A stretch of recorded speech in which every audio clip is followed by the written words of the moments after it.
York Mets Nation, and welcome to the Bat Cave.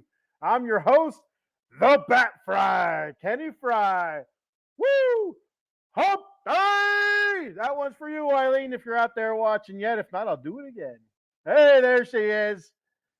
Eileen checking in. Whoop, whoop. Hump day. Guess what day it is? It's hump day. I don't know why I still get a kick out of that so many years later. I don't know. I don't know if it's because it's a camel, walking around in the office. Hey, Mike. Hey, Mike. Hey, Mike. Mike. Guess what day it is? It's hump day. So funny. It's funny. That's good slapstick comedy right there, people. I think it was for Geico. I don't even remember. It doesn't even matter what it was for. I hope everybody's doing well out there. Wednesday morning. That's going to kickstart. I ain't going to sit here and waste time and all that other nonsense. Let's start it off with a little bit of bullpen talk. Not my strong suit, to be 100% honest with you. I'm not really a good bullpen guy just because there's so many different names and people are always on the move, in the bullpen and stuff like that. It's people come up, people go down, people go left, people go right. It doesn't, bullpens are hard. Bullpens are very hard. But occasionally you do get a couple guys that are really good, that are mainstays, that are top of the line bullpen guys, no matter where they go. So their names are very recognizable. But it's not there's not a whole lot of them. There are some, and if you're a baseball guru, which I am not a guru by any stretch of the imagination when it comes to baseball. I am a guru when it comes to eating donuts. That's what I'm a guru at. But throw it out there. We'll talk a little bit of bullpen, and so I'll start off with how our bullpen's constructed. What our bullpen looks like right now, according to the depth chart on MLB.com. And then we'll go from there. So of course we have Edwin Diaz, our closer, should be coming back this season. Stronger than ever. Horns a tootin' and all that good stuff. So we got him coming back from his crazy ass injury from the World Baseball Classic last season. So it's excited to see him again. It's excited to hear the music, the entrance music. As much as I blasted Mr. and Mrs. Met from doing her goofy ass fake trumpet playing whenever it came on, I love that. I loved the entrance music. I love the way they set it up, and it was perfect. Absolutely perfect. So we have Edwin Diaz coming back. Brooks Raleigh coming back. So he was terrific for us last season, his first season with the Mets. I believe we got him from the Rays, if I remember correctly, last year, 1-2 with a 2.80 ERA. Very good. He had a very good season for us. One of the few bullpen guys that were steady, consistent, and so overall good, I guess, to be honest with you. Drew Smith, not very good for the Mets last year. He did have moments where he wasn't terrible, but when there's a big spot, you couldn't count on. You couldn't count on Drew, unfortunately. But I've mentioned this so many different times on this show. If you watched before, if you haven't, and you're tuning in now, thank you for tuning in. But bullpens are so fickle. Like you'll have a bullpen for a team be so bad one season, and the next season be so much better. Maybe not top of the line, but so much better where the team wins a lot more games. You'll have a bullpen guy that goes out there and goes 6-3 with a 2.5 ERA, and it's just amazing. Then the next season he's 1-6 with a 5.84 ERA. It's just so up and down. Bullpens. It's looking over stats of guys that we got and guys that are potential out there, and looking at past seasons, you'll see like 2 seasons in a row where the ERAs are 4, 5, or 6. Then you'll see like 2 or 3 seasons where it's 3 and 2 and 3. It's like it's so back and forth. It really is. So Drew Smith last year 4-6 with a 4.15 ERA and a 1.402 WHIP. That's walks, hits per innings pitched. Not very good. But like I said, there was times where he did look decent. He did the job. He got the job done. There were a lot of times where we needed him to get the job done. He could not get the job done. Right? So one of the guys we picked up in free agency this year, Mike Tonkin. Last season, 7-3, 4.28 ERA, a whip of 1.088, 2.6 walks per nine, which is very good, and 8.4 strikeouts per nine. Good. The ERA is a little bit higher than what you want, but not bad. And I think this is the guy. I can't remember if this was the guy or not. I should have wrote it down, but I believe last year with Atlanta was his first season back in the major leagues. For a couple of years. I think he was playing internationally, maybe over in Japan or somewhere like that. So I think last season was his first year back in the Major League Baseball. I'm pretty sure that was him. You have Jorge Lopez, who we just picked up. Last year, he was 4-2 with a 5.13 ERA. There's so many guys that we picked up so far this offseason to kind of patch this bullpen together that we sign like 1-year deals or sign to a deal, a minor league deal, but an invitation to spring training. So who the hell knows what's going to happen? But Jorge Lopez over his career has played with 3 different teams. Phil Bickford played with us last season. 25 games pitched. He was 3-2, 4.62 ERA, and a whip of 1.342. Not the greatest. Johan Ramirez with the White Sox. He had an ERA of around 9. He finished last year with 1-0. Finished last year 1-0 with a 4.23 ERA. So he had a nice bounce back. I wish I could remember who it was with. I didn't write it down. That's how good I am at this job. Well, it's not even a job. I do it for fun. One guy I really do like, Sean Reed Foley. Last year, coming back off of an injury, didn't get a whole lot of time in last season. But I like Sean Reed Foley. I think he's a very good bullpen pitcher, so I'm excited to see him come back. Last year, in the limited amount of time that he did pitch, he was 0-1 with a 3.52 ERA in only 8 games. So not a whole lot to get from there, but I do like Sean Reed Foley. Josh Walker is a left-handed pitcher. Grant Hartwig, 5-2, 4.84 ERA. Wasn't all that great for us last season. And then we also have Reed Garrett, who, again, played with the Mets last season and was not all that great. So that's our bullpen right now. And if you look at it the way I picture it falling into line, which needs a lot of help. I have Tyler McGill as kind of like a spot starter, 6th starter / can come into the bullpen, get 2-3 innings or whatever of working if it has starting pitchers out early or whatever. You need bullpens in tatters. You need somebody to just kind of take over a couple innings. That's what I have Tyler McGill at, and that's where I would have David Peterson at as well if he wasn't injured right now. I'm not sure when he's going to return. I think it's halfway through the season, so yeah, we'll see what happens. See what happens there. So the way I have the bullpen constructed right now, I have Drew Smith, right-handed pitcher, Michael Tonkin, right-handed pitcher, Sean Reed Foley, right-handed pitcher, Phil Bickford, right-handed pitcher, Brooks Raleigh as our setup man, which probably isn't the best spot for him. I don't know. I just he did some setup duties last year. He also did some closing last year, so maybe he'd be all right in the setup role. Setup role might be something that is a rotating spot. Who knows? It's have Raleigh there one day and maybe Sean Reed Foley there another time. I don't know. Then you have Edwin Diaz as your closer. So right now, that's how I view the bullpen. A whole bunch of righties and a lefty. So that's not great. You want a little bit more diversity in your bullpen, I think.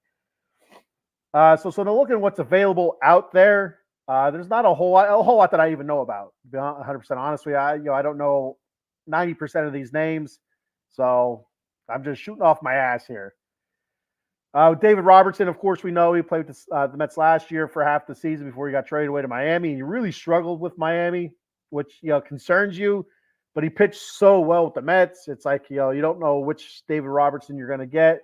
A guy nearing the end of his career. He's on the back nine, as they say.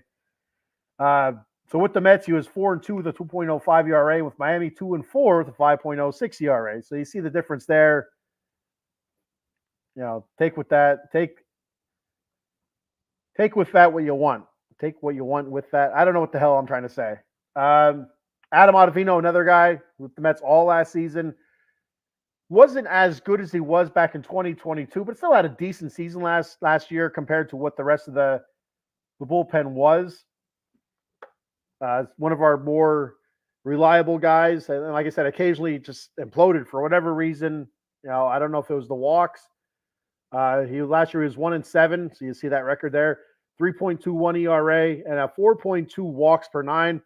And I should have wrote it down, but I think the year before 2022, it was in the low twos, his walks per nine. I could be wrong about that. Low twos, maybe low three. And I think a lot of the differences, a lot of these guys I was looking over were the season before, not a lot, some of them, not a lot of them, some of them, the season before they had a very low walks per nine. And then last season they had a very high walks per nine, like 4 or 5. And I will have to wonder if that's the pitch clock timer or what that is. I'm not sure. But my first thought right away was the pitch clock timer. Like there's just pitchers rushing. You have the pitch calm and stuff like that. It's just it could throw off your rhythm, throw off your time. It could cause more balls and cause more walks and stuff like that. So you had Ottavino as another right-hand pitcher and a lefty. Former Met, but he played with the Angels last 2 seasons. He played with the Mets in 2021. And I got to see him actually pitch live. The first, I went to opening day in Philadelphia. It was Mets at Phillies. Jacob deGrom started the game. Pitched beautiful. Aaron Loup came in, blew the lead, and that was that. But that season he was with the Mets, that season, 2021, he ended up having a sub-1 ERA. He had a pretty good season there, but with Los Angeles, it's been all downhill from there. I think he had a 2022. I think his ERA was high threes, like 3.8, and then last year with the Angels, he was 2-3 with a 6.10 ERA. So it was a struggle last year. But as a left-handed pitcher, we don't have many left-handed pitchers in our bullpen. We have one, like I said, that I think is going to be in there, but there's also a couple other guys that could contend for spots in the bullpen that are lefties. But it would be nice to have another one. Hector Neris, that's another name that I've been hearing a lot, either on Mets Twitter or Mets X, whatever the hell you want to call it, or some other Mets podcasts that I catch or listen to. Hector Neris' name has come up time and time again, and the hell of a pitcher. Last season, 6-3, 1.71 ERA. Any team would love that in their bullpen. I'm not sure why he's not signed yet. I don't know if he's asking for an absorbent amount of money. I don't know. But he's still out there. Ryan Stanek, another name that I've heard through Mets circles, whether it be Mets X. I just heard Wardy. He does what is it called? Wardy. It's the Wardy podcast he does with the Mets. I'm not sure what the hell the full name of it is. Anyway, if you're a Mets fan, you know who it is.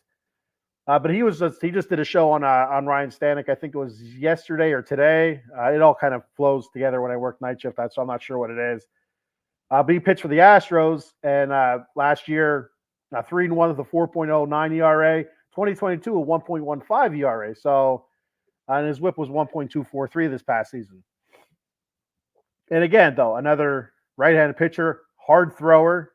So that's kind of. That's good to have, especially in your bullpen. You don't want those guys to get up there and throw some cheese, throw some cheddar, throw some gas, and that's what you want. Somebody to scare the shit out of people. Eileen says, I think Ottavino was better in Colorado. I don't know. I have no idea. Again, like I said, bullpen. Those guys in bullpens are so, they move so often that you don't know who's who. Now I know Ottavino obviously because he pitched for the Mets the last 2 seasons. That I know of, that I can remember. Anyway, I don't know if he pitched before 2022. I don't think he did. I think last year he was new to us, 2022. So that's 2 years ago. Now we're in 2024. I keep forgetting that. But I know 2022 he was fantastic for us in the 101 win season that we had. He and crap, I can't remember the other guy's name. But they're outstanding in the bullpen. And then last season, like I said, a low 3 ERA, not terrible, not bad at all, in the bullpen.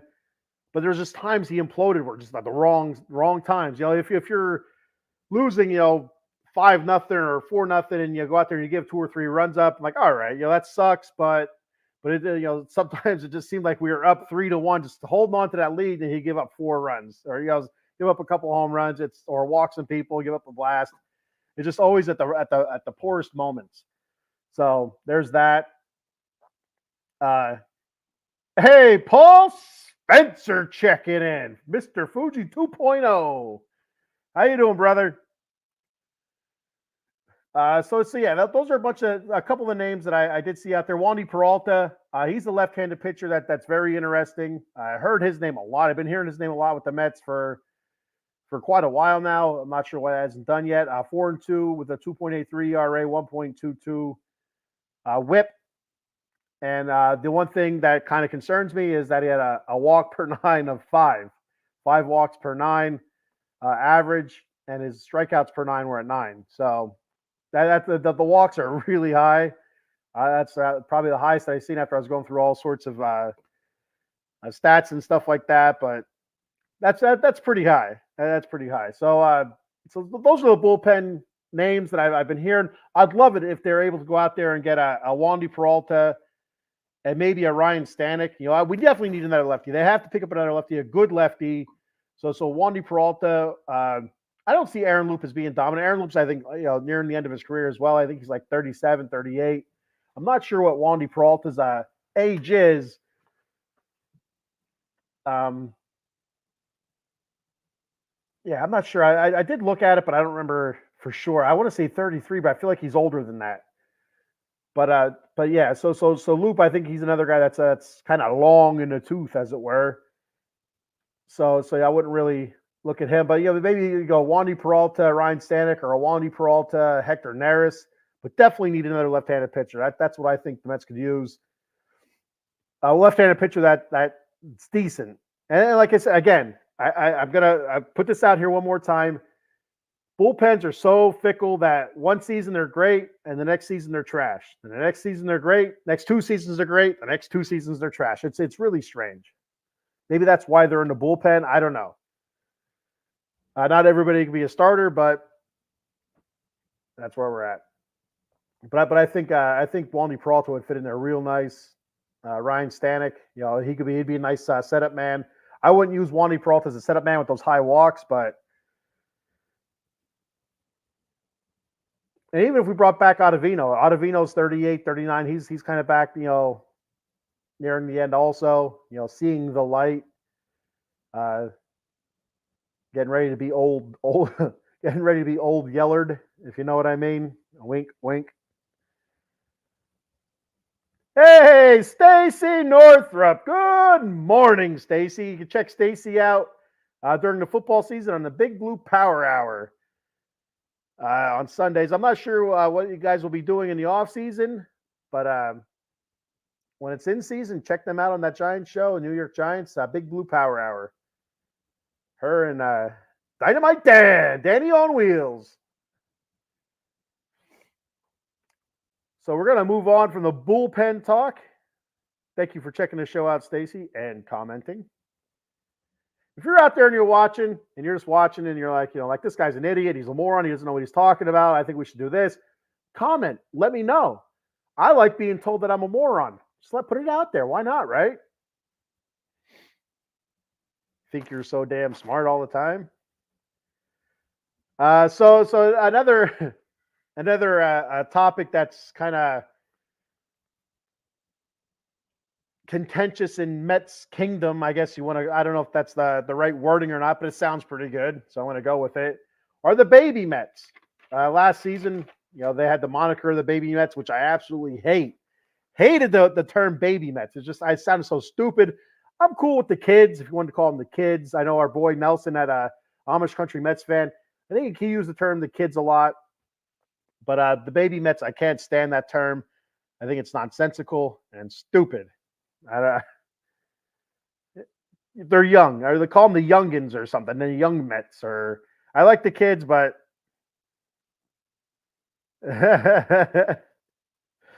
she got me. So the baby Mets, if you're not sure, if you don't know, if you're this first time checking us out, you're not a Mets fan, you're just watching the show to see me stumble over my words and say 15,000 times. The baby Mets are Mark Vientos, Brett Beatty, Francisco Alvarez, and to a lesser extent, it would have been Ronnie Mauricio, but he's hurt. He's out for the season, so we're not even going to talk about him, which is very, very unfortunate. So we'll start off with Mark Vientos. Up and down last year. He was he was actually started off down in the big league or the minor leagues. Was brought up. I'm not sure when the hell it was. Halfway through the season or so, brought up for a little while. They weren't using him. People are screaming at Buck. Put the damn kid in. Why are we seeing Daniel Vogelbach? Watch strike 3 all the time. Put Vientos in. He can watch strike 3. What the hell? But Buck wasn't putting him in, and we find out later on that that's kind of like a Buck and general manager issue. But it is what it is. So Mark Vientos right now is a man with no home. Last season played a little bit of third base, played a little bit of first base, some DH. I do believe he has some outfield experience as well. But right now there's no set place for him. A lot of the fingers are pointing towards DH. But I always look at it, somebody that young, early 20s, mid 20s, do you really want to put them in the DH? They're young. They should be out there running around in the grass or playing in the sand or whatever. Why put them in the old age home or the DH? The DH is usually for the older folk and, or the big bats that can't field. And, as of right now in the minor leagues, he had a big bat, but as of right now in the major leagues, he hasn't had that big bat yet. And fielding wise, all right, he's not that great, but, he could get better. So last year, 65 games, he hit 211, 9 home runs, 22 RBI, and a OPS, that's your on-base percentage and slugging percentage put together, an OPS of 620. Not great. He finished the season when he was brought up permanently and got regular playing time. He did hit much, much better at the end of the season. Again, nothing spectacular, but much better. So you can kind of figure out how bad it was before that. And again, I think that's just, sitting, for days at a time, then being thrown in, for 2 at-bats as a DH and sitting for a couple more days. It's like, come on, man. So my projections for him this year, I expect him to get mostly DH at-bats again, which I'm not too thrilled about. If you've watched me before, I said I believe the DH should be like a rotating door with the Mets this season. Because there's so many guys on this team, whether new or has been a Met for the past few years, that have had injury issues or injury concerns. And so I feel like those guys should be rotated through the DH spot almost as like a resting spot. For instance, Starling Marte. When he's right, he's healthy. He's very good in the Mets lineup. Very good right fielder. But the problem is keeping the man healthy. So 2022, we had that awesome season that was just squandered away. We let the Braves come back and take the division from us. Then we get beaten the wild card round by the San Diego Padres. Starling Marte, when he was healthy, was very good. He was the catalyst. He was the Kickstarter of our lineup. He got things going. He created many opportunities for RBIs and just stuff like that. He just got on base a lot, and out in right field he was awesome. But then the injuries started creeping in. He started missing a lot of time. The Mets offense started floundering a bit without him there, and you've seen the difference. Last season, he had double groin surgery before the season, and I think he had a neck issue, if I remember correctly. That's what it was. And he wasn't right the whole season. In and out of the lineup, it just he didn't look good. He didn't look right. Struggling at the plate, struggling in the field. So a guy like that, he said he's 100% healthy right now. He said he feels great. He's down in the Dominican Winter League, was doing well. I'm not sure how he's been doing recently. That's a guy where I think he should play 2 or 3 series out in the field, out in right field. As many games as he can. Then bring him in for a series. Have him DH, still have him in the lineup because his bat's very important. His speed is very important to the lineup. Have him as DH for a series, then put him back out in right field. Now, Brandon Nimmo, he's had an injury history. Have him out there in the field. Starling Marte's DH, have Nimmo out in the field there. Well, Starling Marte gets off his DH series, bring Nimmo in for a series at DH. Just let him hit because bat very important. We have enough outfield depth now where I think that we can afford to bring those guys in for a full series and just let them hit. That way, they're still getting the rest. They're still not going through the wear and tear of being in the field, but they're still getting their bats. They're still getting their bats, still staying fresh, still staying in the game. And so that's what I think about that. Pete Alonso, not an injury history, but just a break. If you wanted to get him out of the field, bring him in for a series, put him at DH. It's just simple stuff. But I think Mark Vientos is going to most of his at bats at DH next season. He might work his way to third. Depends on what's going to happen with Brett Beatty. So my projection for him next year, I project him to hit 230, which is not great, but it's better.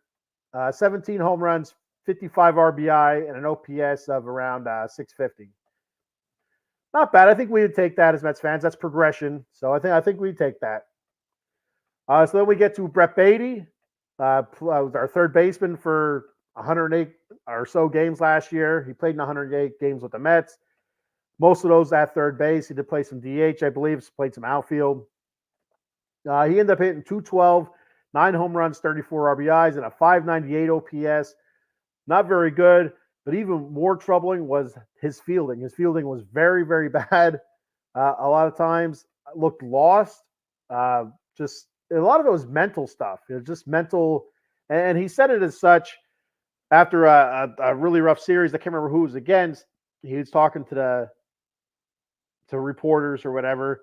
And he said he's just having a hard time staying focused. It's just, baseball is a long game.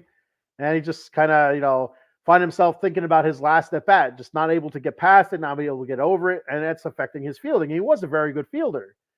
So he's out there fumbling the ball or dropping pop-ups or just, throwing to the wrong base. And it's just stuff like that.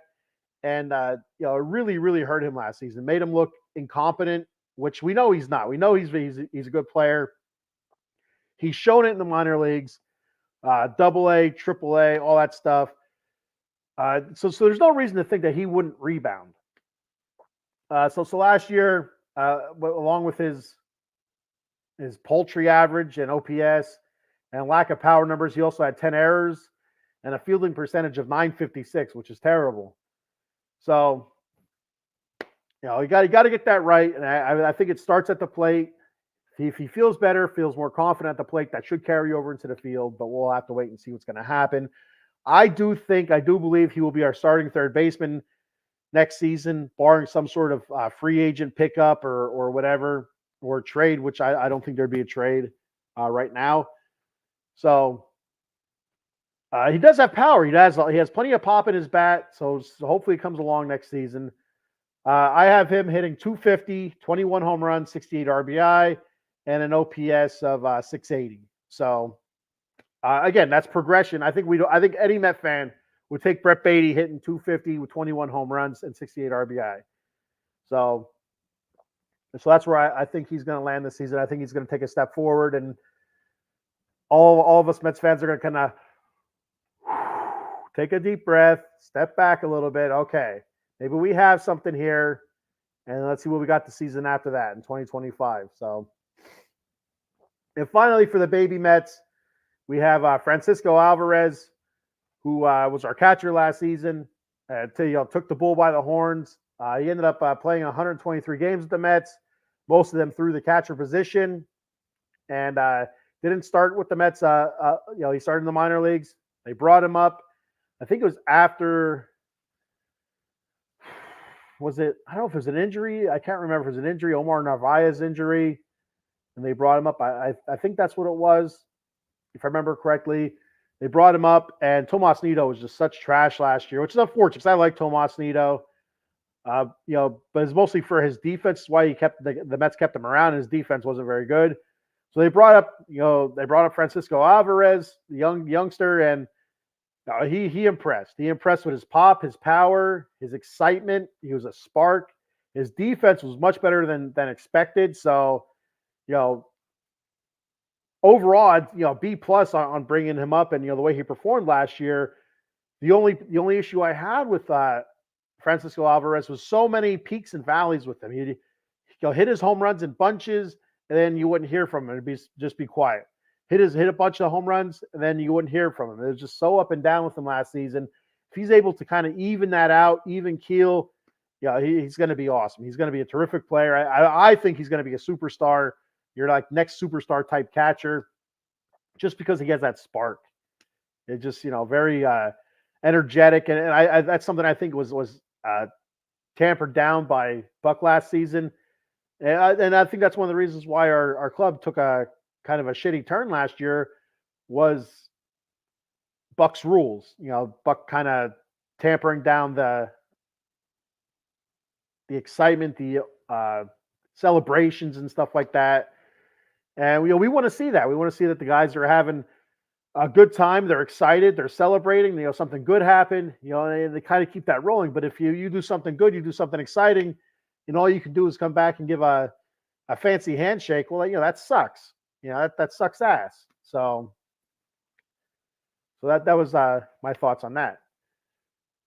So anyway, last year he hit 209, 25 home runs, 63 RBI, 721 OPS. He had some big home runs and big spots. But again, kind of fell off a cliff. Then he'd be back up again. Defensively, very good. 13 errors, which isn't great, but for a rookie catcher, pretty good. A 986 fielding percentage, 13% caught stealing rate, which isn't bad. It's probably about somewhere in the middle. And so he caught 15 base runners out of 114 attempts. So not terrible. Much better than we thought. I think one of the question marks with Francisco Alvarez was his defense. But after last season, I feel like we feel a little bit more comfortable with his defense. He can get the job done. So my projection for him next year is 230, 25 home runs, 75 RBI, and a 700 OPS. I think he'll have a really good season next year.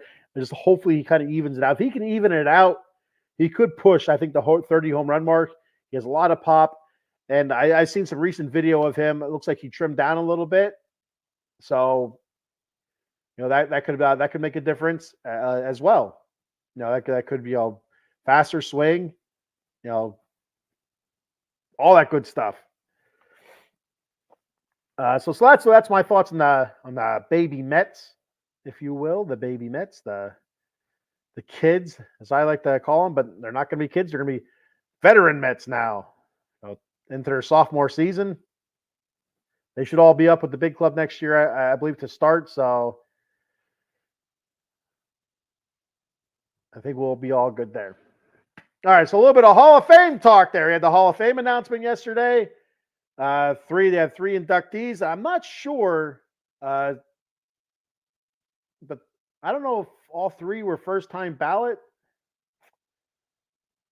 For some reason, I thought I heard that, but I'm not sure. I should have looked into it. Damn it.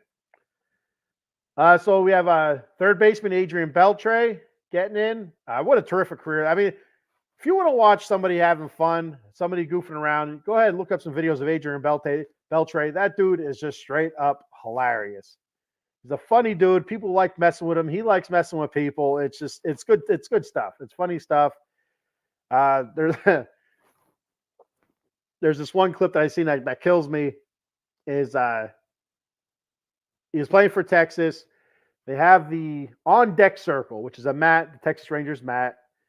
And that's where he's supposed to be standing, warming up and, putting rosin on his, or not rosin, and putting tar on his bat and, swinging 3 bats or putting weights on the bat, the whole routine over there in the on deck circle. Well, I guess the umpire had issue because he was kind of standing closer to where he would be. It's kind of off center. He's not in the batting circle. He's closer to where the plate would be. And I don't know if the umpire was distracted by it or what, but the umpire wasn't happy about it. He told him he needs to be in the circle. So Adrian Beltre walked over, picked up the mat, and drug it over where he was. He goes, "There you go." So the umpire didn't like that, and the umpire tossed him out. So that's funny stuff right there. That's hilarious in my book. That's just really funny. So looking at his career stats, 3,166 hits, fantastic. 477 home runs, 1,707 RBI. A career batting average is 286. Career OPS, 819. 5-time Gold Glover, 4-time Silver Slugger, 2-time Platinum Glove. He was a hell of a third baseman. Very, very good. 4-time All-Stars. He finished second in the MVP race. That's in 2004 with the Dodgers. And that season, he had 48 home runs, 121 RBI, and a 1.017 OPS. Adrian Beltre, much deserved. A hell of a ball player. Really, really good ball player. A little bit underrated, if you ask me, because you just never really heard his name put up there with the greats or anything like that throughout his career until he was done. Then you kind of started hearing, he could be a first ballot Hall of Famer. He's definitely a Hall of Famer. Just, when does he get in type of stuff. So good for him. Then you have first baseman Todd Helton, who spent 17 years with one team. That's the Colorado Rockies. Very good hitter. I think that's probably mostly what he's known for. 2,519 hits. Career average of 316, 369 home runs, 1,406 RBI, an OPS of .953 for his career, 5-time All-Star, 3-time Gold Glove, 4-time Silver Slugger, and he has a batting title. In the year, I think it was 2000? I don't know. I don't have the whole year written down. I don't know what year it was. He had 372, 42 home runs, 147 RBI, and a 1.162 OPS. I don't think it's 2000. I think it's like 2007, 2008, something like that.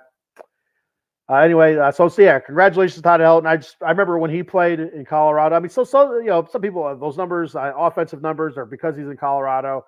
I don't think so. I just think he's overall just a great hitter. No matter where he was going to be, he was going to be a great hitter. So, year in and year out was always there, with the high average, going for the batting title. I was kind of surprised after reading that he only won one, to be honest with you. Then we have Joe Mauer, who was mostly a catcher. 15 years with one team again, the Minnesota Twins. 2,123 career hits, 143 home runs, and 923 RBI. So obviously, his strong suit was not offense, so it's going to be defense. For a catcher, it's usually what it comes down to, defense. Offensively, you don't see too many great offensive catchers. You don't see too many Mike Piazzas.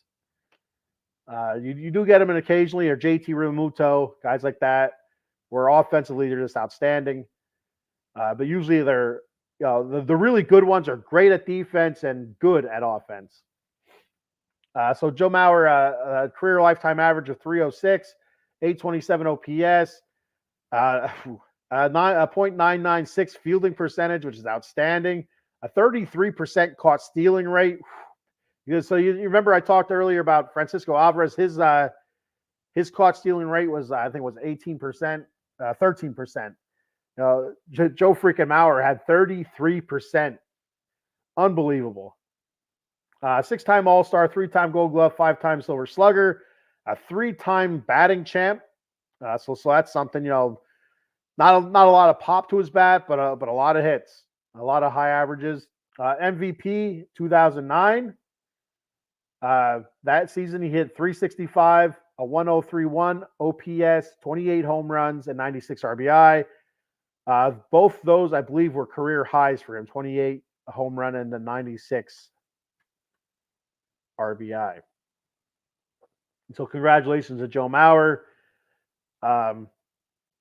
So to kind of get off topic a little bit, I guess it's on topic. Congratulations to those three going to the Hall of Fame. So I put out a poll yesterday on my X. I think it's at Batcave OOTBS, I believe. And I put out there, what Mets do you think should be in the Hall of Fame that are not, obviously? It was, Keith Hernandez, David Wright, and I believe Doc Gooden. And so you look at Doc Gooden, I think he had 3 or 4 absolutely terrific years at the beginning of his career. and then the whole substance abuse stuff kind of taken over, and which is a shame because he could have been a great one. I mean, then again, who knows? He pitched so many innings early on in his career. Who knows? Injury might have taken over and stuff like that. So, David Wright, this is where it comes down to somebody getting injured, keeping him out of the Hall of Fame. Because I think if he's able to finish playing his career at like 30, 38, 39, and without being injured, I think he's a Hall of Famer. I absolutely think he's a Hall of Famer. But because his last few seasons that he did play were just marred by injury, where he had that, what was it, the narrowing of the spine or something like that. I don't know if it was spinal stenosis or something. I don't remember the exact term for it, but he had some I guess it was back and neck issues. So that pretty much took his career away from him. And I think he ended up retiring like at 34 or 35. And like I said, the last 2 or 3 seasons, it was nothing to really speak of. But the one that really sticks out to me is the Keith Hernandez one. So Keith Hernandez, terrific career with St. Louis and with the Mets. World Series winner, I think, with the both. Definitely with the Mets in '86. And offensively, never really had the great numbers, but defensively, probably one of the best first basemen of all time. I'm just really surprised that Keith Hernandez is still not in the Hall of Fame. And I didn't realize that he wasn't in the Hall of Fame until last year. I just assumed Keith Hernandez the man was on Seinfeld, for crying out loud.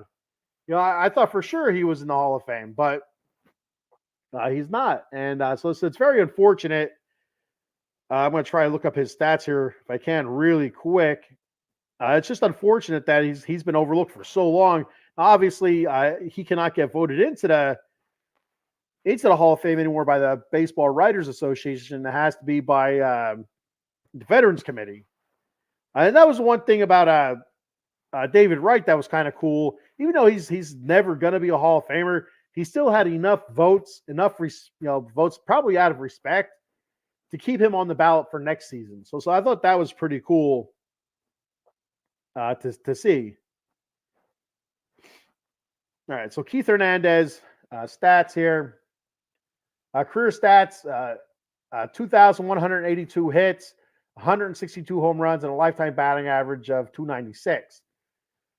I mean, so you look at that, more hits than Joe Mauer. So obviously different positions, but he's not your typical, I guess, first baseman.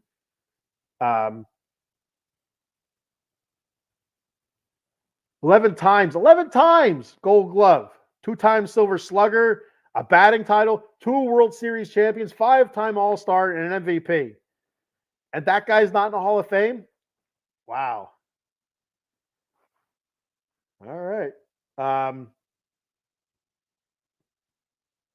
Let me see what else we got here.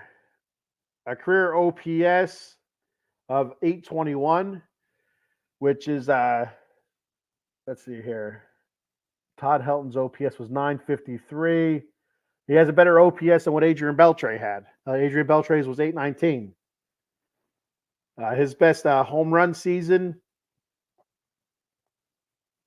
His best home run, again, it was not home run here. He had 18 home runs for the 87 Mets. And he had 16 for the 1980 Cardinals.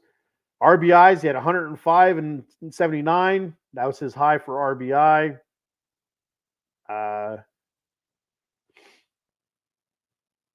Batting average wise, 344 and 79, 321 and 80, 306 and 81, 306 and 83 with the Mets. His first year with the Mets, 311 and 84, 309 and 85, 310 and 86, and then it went down after that. So, I mean, I believe he has enough offensive numbers besides their power numbers to get in the Hall of Fame. So I'm not sure what's keeping him out right now.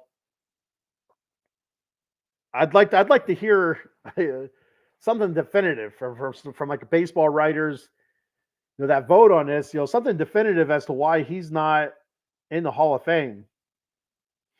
Let me see if I can find his fielding percentage here real quick. A fielding percentage of 994.994%.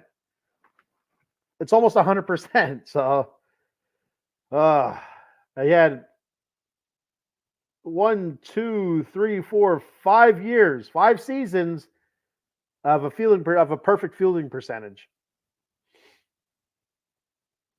and nothing lower than .991, and that was at the end of his career, his last season with the Mets,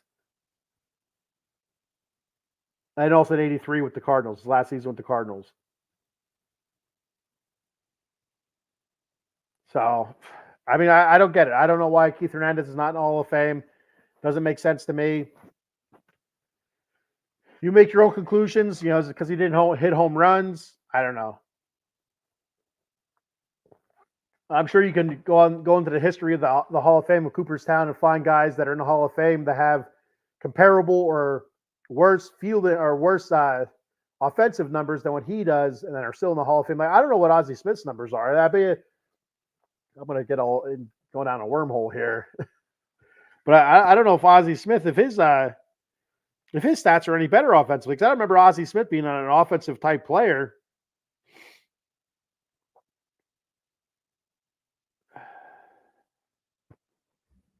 He had more hits, but way less home runs. I'll tell you that.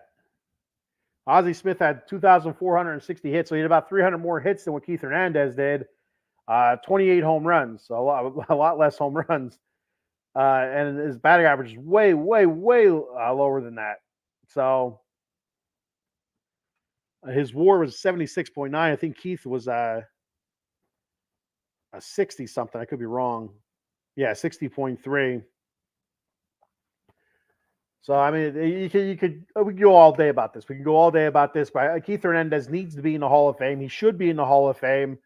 Hopefully, they wise up and they get his ass in the Hall of Fame. That's all I got to say about that now.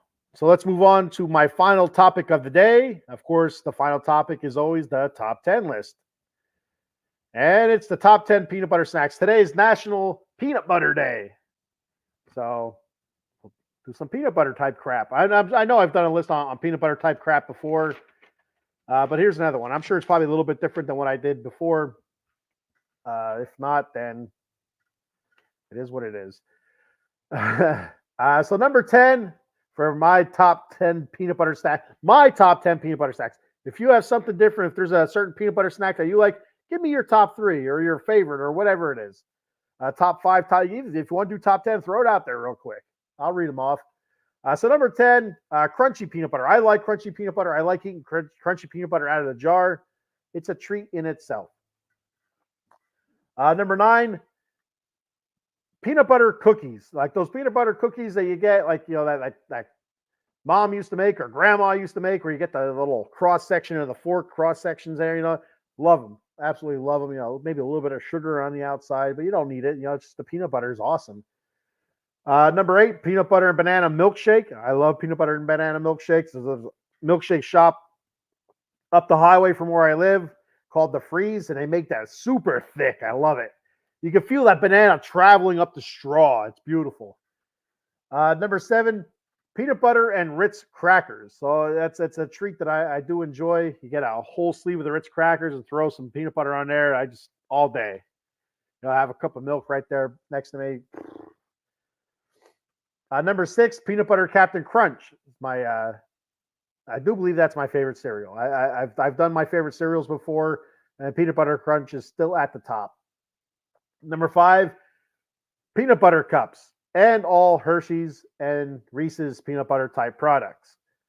Reese's peanut butter, Reese's Pieces, with the peanut butter, they're terrific. Peanut butter cups, the Reese's peanut butter sticks are fantastic. The Reese's peanut butter Nutrageous is fantastic. It's all good. It's all good. Anything with Reese's and Hershey chocolate is just awesome.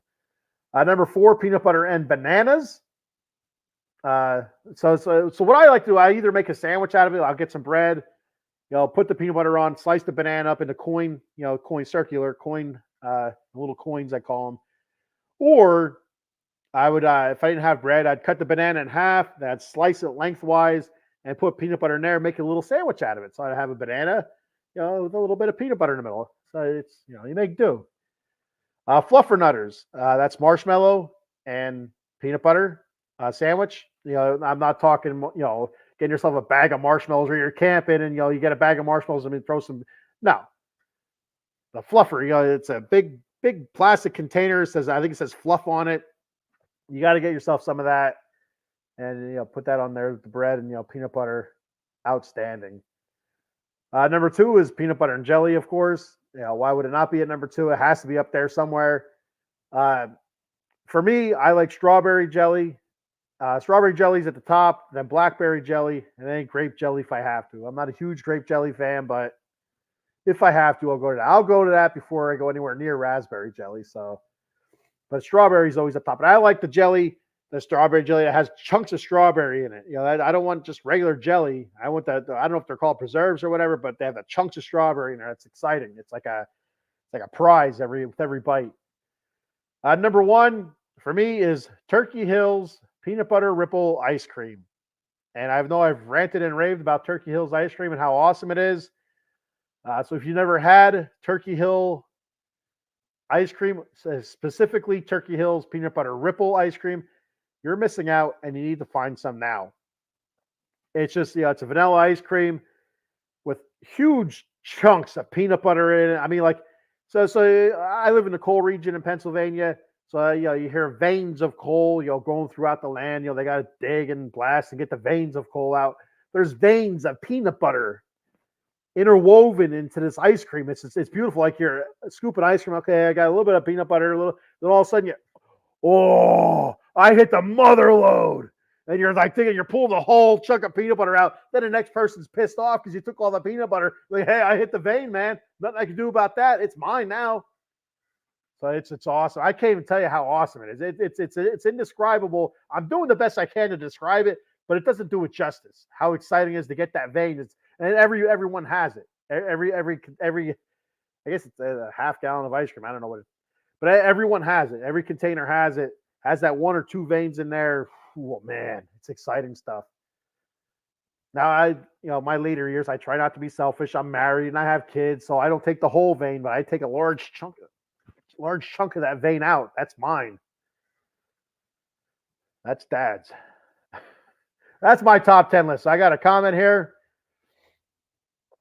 Does peanut butter vodka count? Peanut butter vodka does count. Yes, it does count. That's why I said peanut butter and peanut butter type products. Peanut butter vodka, what is that? The hell's that called? I think it has a cow on it. I don't know what the hell it's called. But I know usually we have a bottle in the house. We mix it with, I think, cream soda. It's supposed to be really good. That's what the wife drinks when she uses the peanut butter vodka. I think it's cream soda, but I could be wrong. Could be making that up. But yeah, it definitely does count. Another comment. Hala Vodka has it. I never heard of it. I never heard of Hala Vodka. I wish I could remember what the hell the one that is popular where I'm at. It has like a bull head or a bull's head on it, or like a some sort of cattle skull, maybe. I don't know. I can't remember. Well, I go ahead and do my sponsor reads and get the hell out of here. I got to run to the store before I go to bed. I'm not happy about it. But if I want to eat, that's what I got to do. If I want to eat dinner later on, that's what I got to do. So we'll start off with Jason Fine. Big Al, our boy Big Al. You can reach Jason Fine at 1-800-HURT-123. That's 1-800-HURT-123. Jason Fine specializes in motor vehicle accidents, slip and fall, workman's comp, and personal injury claims. They have 3 office locations conveniently located throughout Pennsylvania and New Jersey. Cherry Hill, New Jersey, the offices are located at 3 Greensward Lane. The phone number there is 856-209-5258. And in the Steel City of Pittsburgh, Pennsylvania, the offices are located at 500 Grant Street, Suite 2900. The phone number there is 412-365-8151. And then in the city of Brotherly Love, Philadelphia, Pennsylvania, the offices are located at 1628 JFK Boulevard, Suite 2120. The phone number there is 267-888-2980. That's Jason Fine, attorney Big Al. So once you get all your legal legal situations, figured out and taken care of with Jason Fine, head on over to monkeycoldcoffee.com and get yourself some Victory Coffee.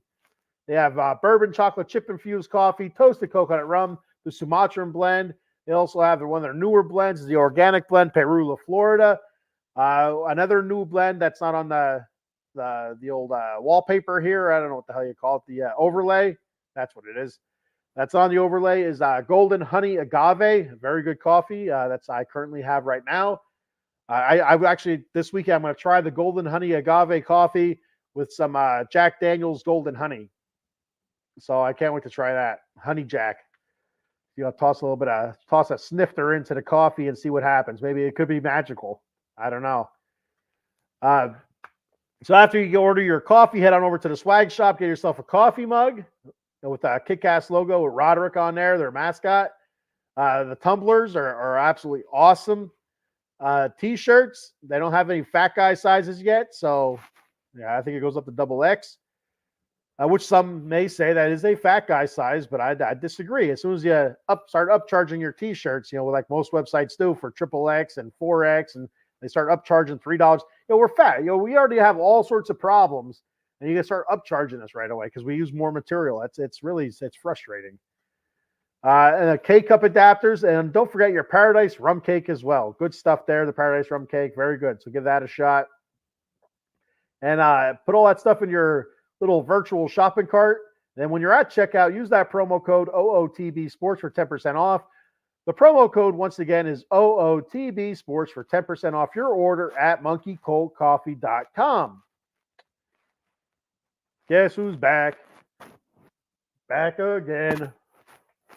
Kenny's back.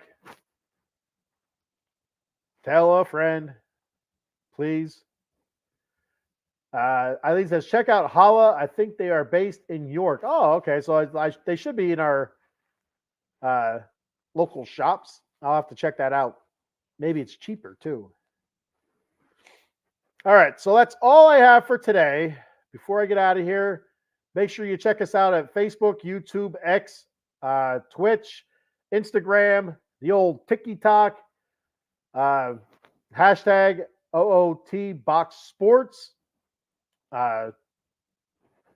We're always live and in color. If you're interested in doing a show, hit us up and we'll get the ball rolling here. You can check me out this Friday, 10 a.m., the Silver and Black Lair, talking Raiders football, and got a whole bunch of stuff to talk about with that. And LA Kings hockey. LA Kings hockey, disappointing me. But we'll talk about that as well. They're doing so well, and I'm so happy. At least I'll have one team that's going to do really good this season. Maybe make a run in the playoffs. And right now, it's just falling off a cliff for me. Tough stuff. And also Saturday night after the Royal Rumble, myself and Cowboy Dave will be going live with a Royal Rumble post-match show, post-premium live event show. That's what I'll call it. That's Saturday night. Who knows what time? Whatever it's over, add a half hour after that. So that's all I have for today. Thank you for checking the show out. I appreciate it very much. And I do believe I'll be on next Wednesday. So just, listen, if there's some moves, maybe I'll come on there and talk about it. If not, maybe I'll take the week off from the Batcave.